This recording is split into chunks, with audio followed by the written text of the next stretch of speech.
Hello everybody, how are you? It's Riss. So today I'm going to be doing a little spoiler review on Iron Flame. This was one of my most anticipated books of the fall, and low-key, I got some thoughts. It kind of maybe potentially flopped for me, but before I get started, I just want to say everybody's obviously entitled to their own opinion, and just because I have a few, more like a lot of negative thoughts on it, like, doesn't really mean anything. This is just like me talking about my views on the book. I have so many books that people hate and think are like ridiculous. Like, even the shelf behind me, like, I've seen so many negative reviews for these books and I like them. So again, everybody's entitled to their own opinion, but I just wanted to do a little spoiler review. So first, I wanted to talk about what I thought about Fourth Wing. So Fourth Wing, I rated 4.5 out of 5 stars. Because I thought it was a really good, solid first book. Like, I thought it would be a good foundation. And I thought that the books from Fourth Wing would only go up because Fourth Wing was the foundation. It didn't blow me away in the sense of it being, like, its own book, if that makes sense. It was good because I thought it was good for the series. And I thought that if that's the foundation, then it's just going to keep getting better, more political, more complex. And it did a little bit in the second one. But for the most part, the second one just kind of didn't hit the mark for me. So I rated it a 3.75 or 4 stars. The only reason though why it got bumped up to a relatively high rating is because I thought the end was really good. The end like actually blew me away, and the end was just like so action-packed. The end battle sequence, I guess this is a spoiler review so I can get into it, just that whole thing when they go and it's like in air and then it's on the ground, and then what happened with her mom was so amazing. And I just think like that end, last 100-ish pages, really solidified the score for me. But if the end sucked, I probably would have given it lower, like a 2 or a 3. So I have multiple points. That's probably how I'll structure the video. But my first point is that Xaden kinda sucked. Which really is not good. So I thought in the first one that Xaden was just kind of like average. Like, I thought he was fun, I thought he was sexy, I thought he was an average whatever. And I expected in this one, as we got to know his character more, that he would become more morally gray, more violent, I guess, showing his character traits more and what I thought he was. But in the second one, I started off like literally being so annoyed with him because he was just like cocky but with no charm, if that makes sense. Like, obviously, like, look at the type of books I read. I love an arrogant man, like in a book, obviously not in real life. I love an arrogant man, and I feel like he just couldn't pull off being an arrogant man.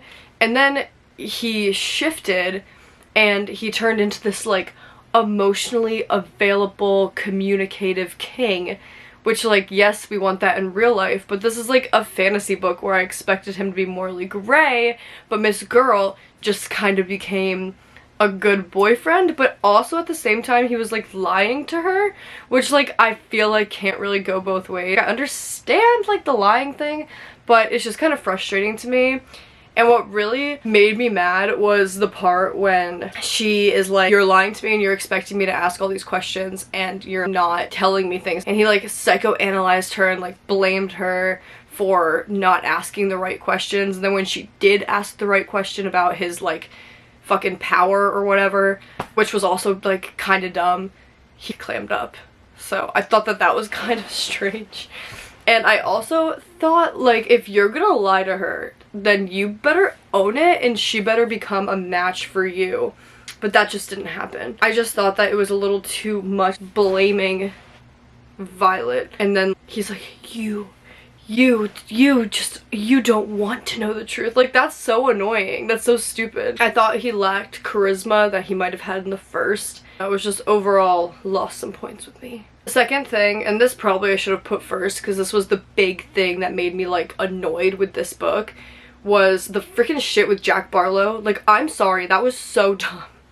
That was so dumb. I literally, maybe this is a personal thing. That's maybe another disclaimer I should say. Like, some of these are, like, all of this, actually. This is not based in anything. This is all just my opinion. This is all what it whittles down to is my, like, personal taste.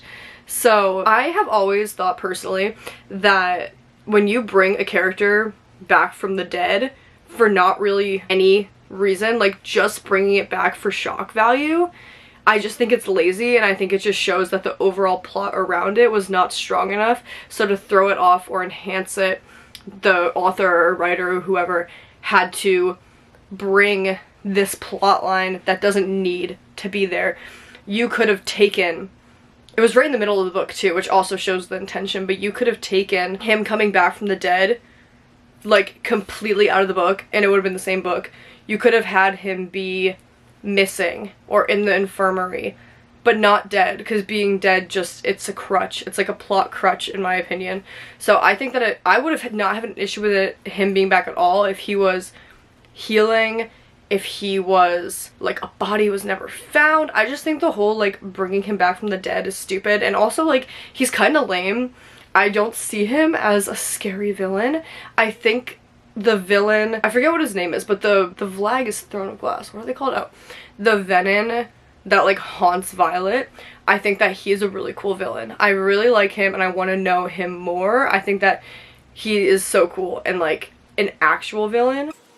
But Jack Barlow just gives, like, whiny little boy, and I just don't think he's cool enough to warrant bringing him back from the dead.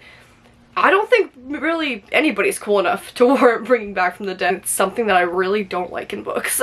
Lastly, I don't know how I feel about this one. This is kind of me repeating what I saw. Some people are saying that it is very close to Throne of Glass, and, like, I understand that everything is an imitation of everything. Like, Throne of Glass is imitating something else, like ACOTAR is imitating something else, like art is just imitating all the time, because you can only really have so much of a plot line. Like, I mean, look at all the romance books, you know? But this one, someone pointed out that in Throne of Glass, they're Vlag, and in Iron Flame, they're Venom, and which is very close, and they do the same thing, and they sound really close.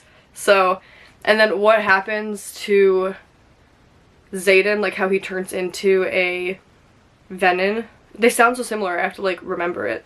That happens to a main character in Throne of Glass. I don't want to say too much about that though, but Xaden's character is very close to a character in Throne of Glass, and they essentially have, like, the same thing happen. I don't know, and, like, shadow daddies are, like, a thing. I know that, but it's just a little, I don't know. I just had to throw it out there because I saw it circulating. Let me know what you think about that though, because I don't really have an opinion. I just saw it. But now I want to talk about the positives, because there are positives. Again, the ending was really strong and is the only reason why I will be picking up the next one. I love Violet. I think Violet is such a badass. I love her. She's so cool, and she's so strong, and she knows what's right, and she does what's right, and she's just so admirable. I love her so much. She definitely could be one of my favorite female main characters from a fantasy series. I really, really like her, and I love Rhiannon? I don't know. I love her though. She is so cool too, and she's so strong too. And I just think that the cute, like, squad they have going on is really, like, fun. I think that a few of them need to have their characters more fleshed out, but again, this is like a 5-book series, so it could get better. But I like their little sense of community and how they all have their back. It's so sweet. Love Brennan. Love Mira. Like, the characters are good, it's just these other flaws just really bother me, and it really weighs the book down for me. I just realized I never talked about the dragons. The dragons are easily the best part of the book. They are so lovable, and I love how they just reflect their owners so much. They are so beautiful, and I'm just a sucker for dragons in general. I especially love the dynamic between Taryn and Enarda. Teehee. They're just so cute and beautiful. I love them. In my little spoiler review, let me know what you think. I really want to know, because I don't know if I'm being off base. I don't know if I'm being a hater. Like, I don't know. But again, if you loved this book, I'm really happy that you loved this book, because I really wanted to love it and I liked it. Like, obviously I'm gonna buy the next one. And, like, this book is gorgeous. It's really long though. Please let me know what your thoughts were. Drop some ratings, drop some reviews. And if it has spoilers in it, just, like, put at the top that it's spoilers, even though, like, this is a spoiler review, so I don't think anybody in the comments is gonna not expect spoilers, but whatever. Love ya. Bye.